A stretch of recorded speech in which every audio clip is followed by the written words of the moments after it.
তবে সরকার গত বছরের যে দামে কৃষক থেকে ধান এবং চাল কিনেছে এই বছর ঠিক একই দামে কৃষক থেকে ধান কিনছে। এটার ফলে কৃষকদের কিন্তু মাননীয় স্পিকার লোকসান হচ্ছে। ডিজেলের দাম বৃদ্ধি হয়েছে, সেচ খরচ, সার, বীজ, শ্রমিক মজুরি সব মিলিয়ে মাননীয় স্পিকার বোরো মৌসুমে ধানের উৎপাদন খরচ উল্লেখযোগ্যভাবে বেড়েছে।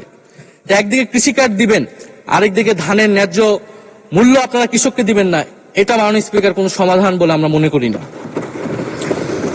মাননীয় স্পিকার, আমরা জুলাই গণহত্যার বিচার নিয়ে মাননীয় আইনমন্ত্রীকে এখন পর্যন্ত কোনো ব্রিফিং মাননীয় সংসদে করতে শুনি নাই, হয়তো আমরা মিস হয়ে যেতে পারে।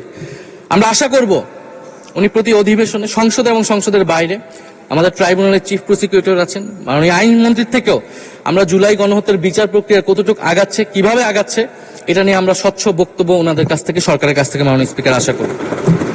আমরা আশা করি মাননীয় স্পিকার যে জুলাই যারা শহীদ হয়েছিলেন, শহীদ পরিবারদের যে সকল সুযোগ সুবিধা দেওয়া হয়েছিল অন্তর্বর্তী সরকার থেকে, সেই সব কিছু অব্যাহত থাকবে এবং বর্তমান সরকার সেটা আরো বৃদ্ধি করবে মাননীয় স্পিকার, শহীদ পরিবার এবং আহত যোদ্ধাদের জন্য। মাননীয় স্পিকার, আর 2 মিনিট যদি বৃদ্ধি করতেন আমি শেষ করে দেব। 2 মিনিট। জি, 2 মিনিট বৃদ্ধি করা হলো। মাননীয় স্পিকার, আমরা এই জুলাই গণ অভ্যুত্থানে এই প্রজন্ম কর্মসংস্থানের বড় একটা দাবি নিয়ে কিন্তু মাননীয় স্পিকার চাকরির আন্দোলন থেকে আন্দোলনটা শুরু হয়েছিল।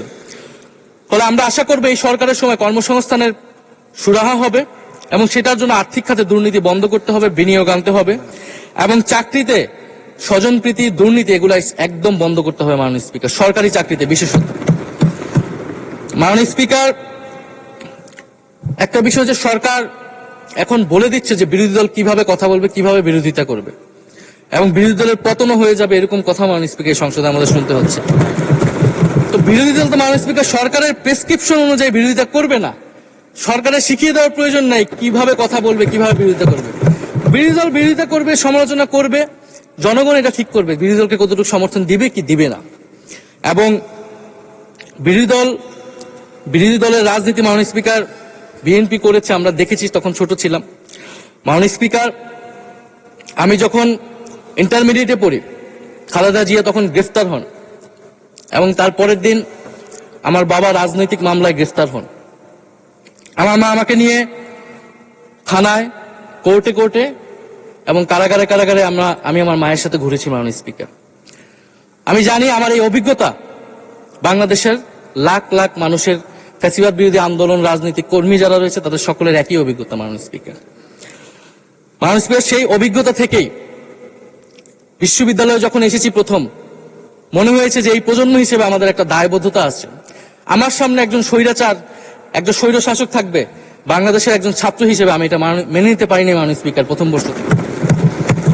সেই জায়গা থেকে কাজ করেছি জুলাই গণ অভ্যুত্থানে। মাননীয় স্পিকার, আমি আমার এলাকা নিয়ে শুধু শেষ করব, সবাই যেহেতু এলাকা নিয়ে কথা বলে প্রথম আসলে, আমি মাননীয় প্রধানমন্ত্রীর প্রতিবেশী, ঢাকা 17-র প্রতিবেশী হচ্ছে ঢাকা 11 মাননীয় স্পিকার।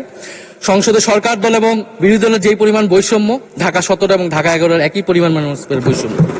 ফলে উনি যাতে এই বৈষম্য দূর করেন এবং ঢাকা 11-র জন্য যদি মাননীয় সদস্য 2 মিনিট চেয়েছিলেন, শেষ হয়ে গেছে, আর 2 মিনিট দেওয়া হলো, 2 মিনিটের মধ্যে শেষ করে ফেলেন প্লিজ। ধন্যবাদ আপনাকে। ফলে এই বৈষম্য উনি সংসদেও দূর করবেন, সংসদেও দূর হবে এবং আমার এলাকাও সেই উন্নয়ন কার্যক্রম হবে। ঢাকা 11 এই গণঅভ্যুত্থানের অন্যতম হট স্পট ছিল রামপুরা, বাড্ডা, ভাটারা এলাকা মাননীয় স্পিকার, যেখানে অনেক প্রাইভেট বিশ্ববিদ্যালয়, মাদ্রাসা, তারা সকলে এসে কিন্তু ফ্যাসিস্টদেরকে প্রতিহত করেছিল এবং এই অত্র এলাকার নানান সমস্যা। তো সরকারের জায়গা থেকে আমি আশা করব, আমি হয়তো অনেক সমালোচনা করতে পারি, অনেক ভুল ত্রুটি থাকতে পারে, যেহেতু নতুন এসেছি, কথা বলছি, তো সেই জায়গা থেকে যাতে আমার এলাকার প্রতি কোনো বিরূপ মনোভাব না থাকে, কোনো বৈষম্য যাতে না হয় মাননীয় স্পিকার।